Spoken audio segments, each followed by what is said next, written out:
Merci.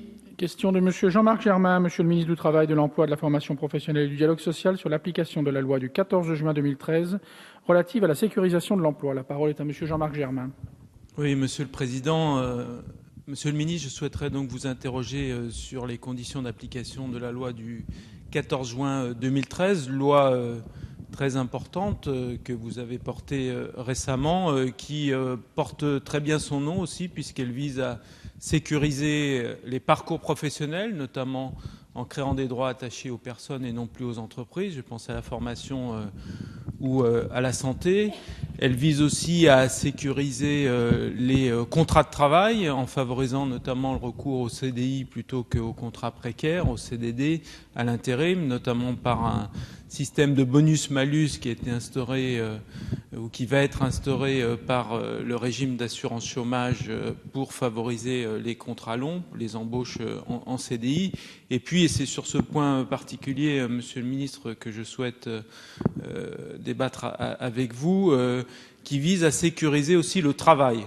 Et notamment, elle donne de nouveaux pouvoirs dans l'entreprise aux salariés en ce qui concerne les situations où les entreprises vont moins bien et notamment lorsque des plans sociaux sont envisagés. Je pense tout particulièrement à deux articles. L'article 18 qui, en quelque sorte, place à la codécision la question de l'élaboration des plans sociaux, puisque soit il y a un accord d'entreprise entre les représentants de l'entreprise et les responsables syndicaux, soit une procédure au fond d'autorisation administrative qui a été appelée homologation.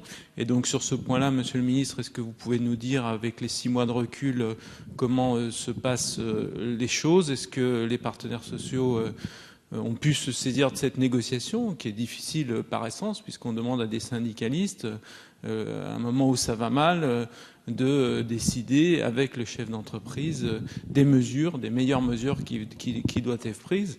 L'objectif est évidemment d'éviter le maximum de licenciements, donc de donner aux salariés la possibilité de peser sur le contenu, avec d'ailleurs la nécessité de prendre en compte les moyens de l'entreprise ou du groupe. On est beaucoup plus exigeant évidemment pour un groupe qui a les moyens de recaser tous les salariés ou de recréer des emplois dans les bassins d'emploi. Et puis quand la négociation ne peut pas se dérouler, comment se passent les procédures d'homologation? Comment vos services ont pu se saisir de cette mission nouvelle qui leur est confiée? Ils l'ont connue la fin dans les années 80, ça s'est arrêté en 86. Ça prend une forme très différente puisqu'il y a la négociation préalable. Quelles sont les instructions que vous avez pu leur donner et statistiquement comment les choses se passent? Le deuxième élément sur lequel je souhaiterais vous interroger concerne l'article 12 et les accords de maintien dans l'emploi. J'ai notamment vu que, par exemple, le groupe Peugeot ne s'est pas situé dans ce cadre, mais plutôt dans le cadre plus ancien, avec un plan social classique. On avait, dans nos échanges lors de la discussion du projet de loi, évoqué cette possibilité que le nouveau dispositif étant protecteur, l'ancien serait privilégié. Est-ce que là aussi, vous pouvez nous donner un bilan d'application sur ce dispositif qui vise à maintenir les emplois, quitte à faire des efforts pendant 2 ans pour traverser une passe difficile? La parole est à Monsieur le ministre. Merci, Monsieur le Président.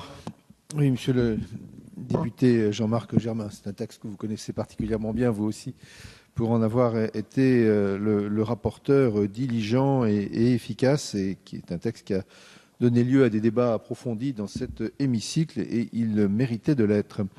Alors vous m'interrogez en fait sur le bilan que l'on peut faire à ce stade-là de ce texte qui, comme vous le rappeliez vous-même, est applicable depuis le 1er juillet dernier. Entre le 1er juillet dernier et aujourd'hui, il y a peu de mois, dont quelques mois d'été ou de vacances qui ne sont pas forcément propices à la mise en œuvre dans de bonnes conditions. Et d'ailleurs, j'ai fait très attention à ce qu'il n'y ait pas des plans qui commencent juste avant pour, en quelque sorte, gagner du temps sans pour autant que la négociation puisse être de qualité. Il y a deux articles. Je commencerai par l'article 12. C'est le deuxième que vous avez abordé. C'est celui sur les accords de maintien de l'emploi, parce que c'est celui sur lequel j'ai le moins aujourd'hui d'éléments statistiques. Pour des raisons très simples, c'est que c'est ce qui demande le plus de temps en termes de négociation. Donc vous avez signalé que certains accords, on peut penser à PSA, mais juste avant, il y avait un accord chez Renault, sont intervenus dans le cadre de dispositions antérieures ou de dispositions ad hoc, si je puis dire, qui ont été discutées par les partenaires. Il ne s'agit pas, en l'occurrence, de la mise en œuvre de l'article 12. Sur l'article 12, j'avoue qu'aujourd'hui, des sujets sont en cours de négociation.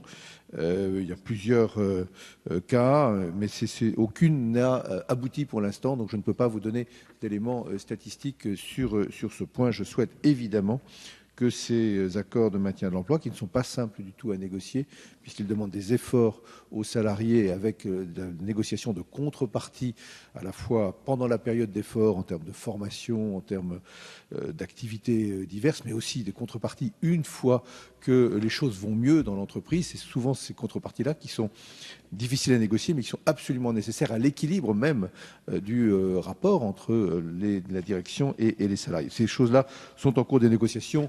Nous aurons certainement au cours du début de l'année prochaine la possibilité de faire devant vous un point plus précis. Sur la question de l'article 18, là j'ai beaucoup plus d'éléments statistiques à vous donner, c'est-à-dire les cas de plans sociaux. Donc, premier élément qu'il faut souligner, c'est que les directs, mes services, avec le soutien au niveau central de la DGEFP et de la DGT, ont été extrêmement efficaces pour traiter le plus rapidement possible les PSE initiés dans le cadre de la nouvelle procédure. J'ai des chiffres au 7 novembre, donc il y a un petit peu moins d'un mois. 261 procédures ont été ouvertes, 109 décisions ont déjà été rendues.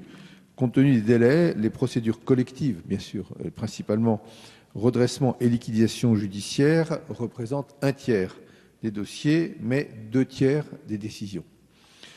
Hors procédure collective, c'est au fond surtout ce sujet-là qui nous intéresse, 76% des cas ont donné lieu ou donnent lieu en ce moment encore à une négociation. C'est ce que j'ai demandé à mes services de privilégier, accompagner, aider à la mise en œuvre de ces négociations. Cette négociation est donc engagée en amont, parfois en parallèle à la consultation du comité d'entreprise. Les plus petites entreprises, évidemment, négocient moins que les plus grandes. Sur les 109 décisions prises par la directe, nous avons 71 homologations, 21 validations d'accords globaux, 1 validation homologation et 16 refus. Hors procédure collective, la part des accords majoritaires approche la moitié des décisions, même si l'échantillon est aujourd'hui trop réduit pour en tirer de grandes tendances pour la suite. Il n'en demeure pas moins que le niveau d'accord collectif majoritaire est très élevé. Les 16 décisions de refus, Monsieur le Président, portent sur les homologations, 12, et sur des validations, 4. 7 des 16 décisions initiales de refus ont donné lieu au 7 novembre à une nouvelle demande de la part de l'entreprise, avec cette fois-ci une décision favorable des directs, qui était donc une proposition de l'entreprise améliorée par rapport à celle qui avait été d'abord refusée par la directe. Voilà, Monsieur le député, à ce stade, les éléments statistiques que je pouvais vous donner, principalement sur l'application de l'article 18 de cette loi extrêmement importante.